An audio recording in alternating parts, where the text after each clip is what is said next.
While I don't have any evidence to pull from to back up this claim, I'm very confident that I'm not the only person who's just a little tired of debates, a little tired of arguing. And that's not to say that there's not a place and a utility for formal debate, especially when there's some sort of actionable component on the other side of it. But just as far as getting to the truth of something, getting a deeper understanding of a topic, or trying to really learn more about another person's perspective, the prevalence of debate culture and the arguing culture and people just it's constant arguing. It's a really poor vehicle. Like it's a really ineffective tool for I think what people actually want from sort of an iron sharpening iron style of conversation. And there are a couple reasons I think that argument and debate actually really have their limitations. The first thing is that argument, debate, especially more traditional debate styles, they don't really have much effect in a vacuum. And that's to say, you really need a third party. It's great in a courtroom where you have a jury or you have a judge and you have these external participants in the debate, so to speak, making sure people are operating by the rules and pursuing a specific outcome. You know, they're trying to make a decision when it's all said and done, right? They're trying to get to some sort of conclusion. But outside of that, the constant debating, the constant arguing, it doesn't get us anywhere. And if it did, we really would not be having the same debates that we've been having for hundreds, if not thousands of years in some situations. So clearly we're sort of just circling a tree stump at this point. Another reason is that there's no way for us right now to regulate, correct for, or control any sort of self-deception that's going on. So I don't know if it probably happened to you.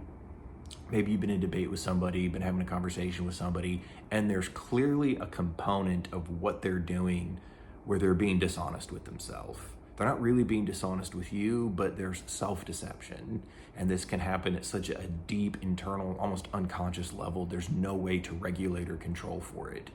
So that's adjacent to the idea of people debating or discussing or conversing in bad faith. That, as far as my understanding, a claim of bad faith is like somebody's intentionally being dishonest, where self-deception can be something that's virtually completely ingrained in us. We're not even aware we're doing it.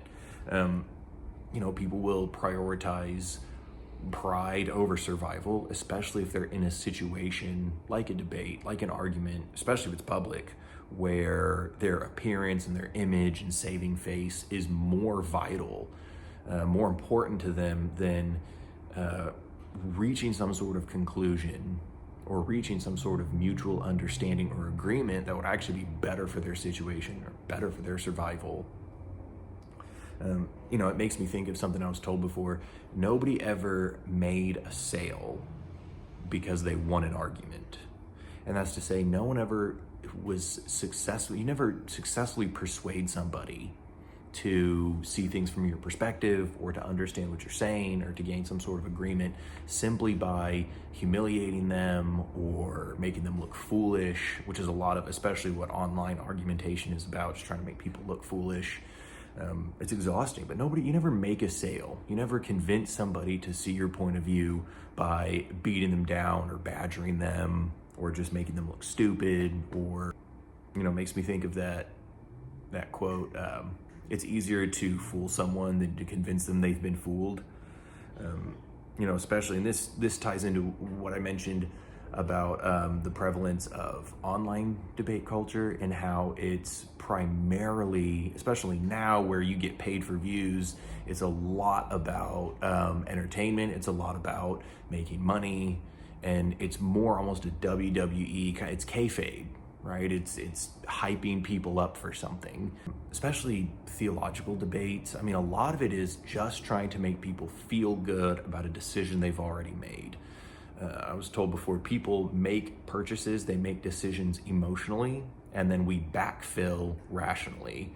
So people have already decided at an emotional level what they want to believe, and a lot of what you see with argumentation and a lot of what you see with debate culture is, especially theological debates, revolve around just making people feel good about a decision they've already made. So it's not even really to uncover truth.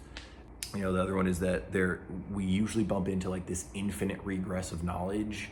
I think everybody, especially now with AI and with this sort of constant need to question our sources online, you know, you can find a source for any position that you want. You can find some sort of research somewhere, you can find an article written somewhere that backs up just about any position that you might want to take on. You could find something, you could find an article, you could find somebody online just signing off on everything that you've already thought of, making you feel good about the conclusions you already have. And so because we don't have these sort of gospel truth sources of information anymore, we're very quickly bumping into, again, this sort of epistemological, just kind of infinite regress of knowledge. Well, how do you know that? Well, how do you know that? And it pulls apart very quickly because, again, anybody posits some source, you know, I got my information from this, there's 50 others that refute that, and they all will disagree. And the weirdest one is how humans we can rationalize anything, which is kind of weird to think about, but people do it all the time. This is how people deal with addictions. You know, they'll rationalize, oh, I really need it, I had a rough day. Anything, any bad thing people do, we come up with some sort of rationale for it. You know, you maybe want to commit a crime, rob somebody, okay, well, I need it, I'm hungry, I'm struggling, whatever. There's rationalizations for everything. Now, I don't think that's the same as saying I don't think there's a justification for everything. I don't think everything ought to be. But every decision anybody has made, other than somebody who's admittedly struggling with some sort of psychopathology, will give some sort of reason for why they did what they did. They'll give some sort of rationale for why they did what they did. I've been wronged, I've been hurt, I've been maligned, you know, I've been backed into a corner. We've all seen it, and most of us, I think we've all done it too. So, I mean, just kind of in conclusion, that's why I just find such a shortcoming, I feel so unsatisfied when watching a lot of debates, watching a lot of argumentation, especially stuff where, you know, and now if it's clearly for entertainment, that's fun. I like the drama.